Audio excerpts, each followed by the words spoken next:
15 ผลเสียของการนอนดึก การนอนพักผ่อนไม่เพียงพอกระทบกับเราอยู่หลายประการ และนี่ก็เป็นสาเหตุหนึ่งที่ทำให้เราอายุสั้นลงด้วย ดังนั้นใครที่ชอบอดหลับอดนอนควรตั้งใจฟังในบทกระทู้ที่ผมจะนำเสนอต่อไปนี้นะครับคำพูดยอดฮิตของคุณหมอที่มักย้ำเราเสมอว่าควรนอนพักผ่อนให้เพียงพอนั้นอาจไม่ใช่แค่ประโยชน์บอกเล่าธรรมดาซะแล้วเพราะเท่าที่ดูจากผลงานวิจัยหลายชิ้นที่รวบรวมอยู่บนเว็บไซต์ต่างๆพบว่าการนอนหลับไม่เพียงพอในแต่ละคืนก็สามารถเกิดผลกระทบต่อสุขภาพเราได้อย่างมากมายมหาศาลมาดูกันดีกว่าว่าจะมีอะไรบ้างผลเสียข้อที่ 1 อารมณ์แปรปรวนง่ายจากผลการวิจัยของมหาวิทยาลัยเพนซิลเวเนียในสหรัฐอเมริกาเผยว่าผู้ที่มีค่าเฉลี่ยชั่วโมงการนอนเพียง 4.5 ชั่วโมงในแต่ละคืนเป็นเวลา1 สัปดาห์นั้นมีแนวโน้มจะเป็นคนที่มีอารมณ์แปรปรวนมากกว่าคนที่นอนมากกว่า 7 ชั่วโมงโดยที่อารมณ์แปรปรวนเหล่านั้นจะผสมปนเปกันไประหว่างความรู้สึกเครียดเศร้าท้อแท้โมโหหงุดหงิดซึ่งปกติแล้วธรรมชาติของเราสามารถควบคุมแสดงออกทางอารมณ์ได้แต่เมื่อไรที่เรานอนพักผ่อนไม่เพียงพอร่างกายจะมีประสิทธิภาพในการควบคุมอารมณ์ของเราเองลดต่ำลง 2. ปวดหัวแม้ว่าจะยังไม่มีนักวิจัยคนไหนกล้าฟันธงว่าการนอนไม่เพียงพอเป็นสาเหตุหลักที่ทำให้ปวดหัวแต่ก็ยังมีปัจจัยบางอย่างที่สามารถอธิบายได้นั่นคือการนอนน้อยทำให้เส้นเลือดไปเลี้ยงสมองไม่พอ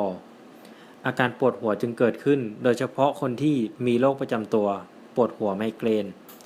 มีโอกาสสูงที่อาการจะกำเริบมากกว่าคนที่ไม่เป็นไมเกรนอย่างไรก็ตามยังมีคนส่วนใหญ่ที่นอนน้อยแต่ไม่มีอาการปวดหัวในตอนเช้าในขณะที่มีคนอีกร้อยละ 35-58 นอนไม่หลับในตอนกลางคืนแล้วตื่นเช้ามามีอาการปวดหัวเล็กน้อย 3. เรียนรู้ช้าลงการนอนหลับไม่เพียงพอส่งผลให้สมองเรียนรู้ช้าลงได้จริงจากผลการสำรวจในโรงเรียนมัธยมปลายแห่งหนึ่งมีการเลื่อนเวลาเข้าเรียนจาก 7:30 เป็น 8:30 พบว่าคะแนนการสอบในวิชาเลขและการอ่านของนักเรียนเพิ่มขึ้นประมาณร้อยละ 2 และร้อยละ 1 ตามลำดับด้วยเหตุนี้จึงสามารถอธิบายได้ว่าการเพิ่มเวลาการนอนสามารถเพิ่มประสิทธิภาพการเรียนรู้และจดจำให้สมองได้มากขึ้น 4. อ้วนขึ้นคนที่นอนไม่เพียงพอในตอนกลางคืนมีแนวโน้มน้ำหนักเพิ่มขึ้นคนที่นอนหลับเต็มอิ่มจะสุขภาพร่างกายแข็งแรงดีกว่าเพราะการที่ร่างกายไม่ได้รับการพักผ่อนอย่างเพียงพอนั้นจะทำให้เรามีความอยากอาหารมากขึ้นโดยที่สมองจะสั่งให้เราอยากกินแต่อาหารที่มีแคลอรี่สูงเพื่อนำไปเผาผลาญเป็นพลังงานแก่ร่างกายจึงมีแนวโน้มน้ำหนักตัวขึ้นได้ง่ายอาหารที่มีแคลอรี่สูงนั่นเอง 5. สายตาพร่ามัวการนอนไม่เพียงพอมีผลทำให้สายตาของเราพร่ามัวมองเห็นไม่ชัดและหากนอนไม่พอติดต่อกันเป็นเวลาหลายคืนอาจมีอาการเห็นภาพหลอนด้วยมีงานวิจัยหนึ่งเผยว่าตาของเราควรได้รับการพักผ่อนในตอนกลางคืนอย่างน้อย5 ชั่วโมงเพื่อการฟื้นฟูเซลล์ที่สึกหรอในระหว่างการใช้งานของแต่ละวันและหากนอนน้อยก็จะเกิดอาการกล้ามเนื้อกระตุกหรือตาเขม่นดังเช่นที่ใครหลายคนเข้าใจว่าเกี่ยวกับโชคลางซึ่งความจริงแล้วคืออาการของกล้ามเนื้อตากระตุกหนังตาเขม่นมองเห็นเป็นภาพซ้อนภาพเบลอหรือภาพมัวก็มาจากเซลล์กล้ามเนื้อบริเวณดวงตาไม่ได้รับการซ่อมแซมตัวเองอย่างสมบูรณ์ 6. โรคหัวใจนักวิจัยเคยทำการทดลองกับกลุ่มอาสาสมัครที่ไม่นอนเลยเป็นเวลา8 ชั่วโมงผลคือพวกเขามีระดับความดันในเลือดสูงมาก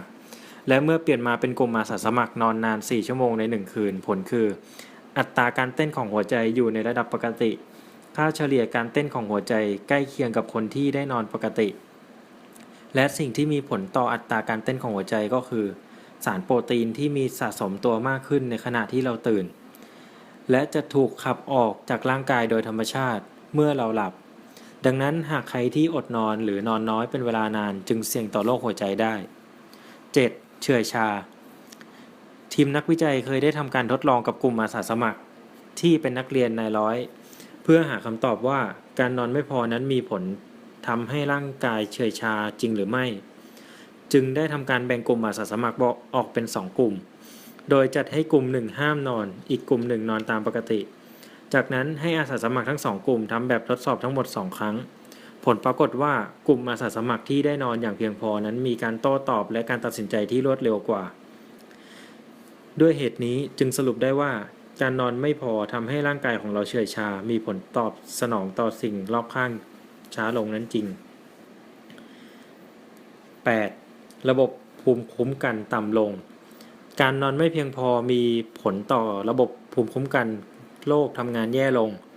เพราะกระบวนการต่างๆในร่างกายจะขัดขวางการทำงานของจุลินทรีย์ส่งผลให้ร่างกายฟื้นฟูซ่อมแซมเซลล์ต่างๆผิดปกติไปจากเดิมผลคือหากเป็นแผลจะหายช้าหรือถ้าเป็นโรคเสื่อมเช่นโรคเบาหวานโรคหัวใจโรคมะเร็งร่างกายจะติดเชื้อได้ง่ายขึ้น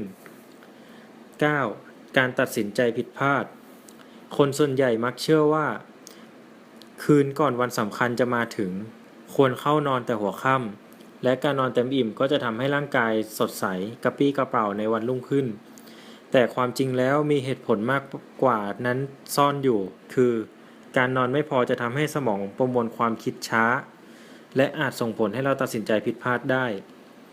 10. ปัสสาวะบ่อย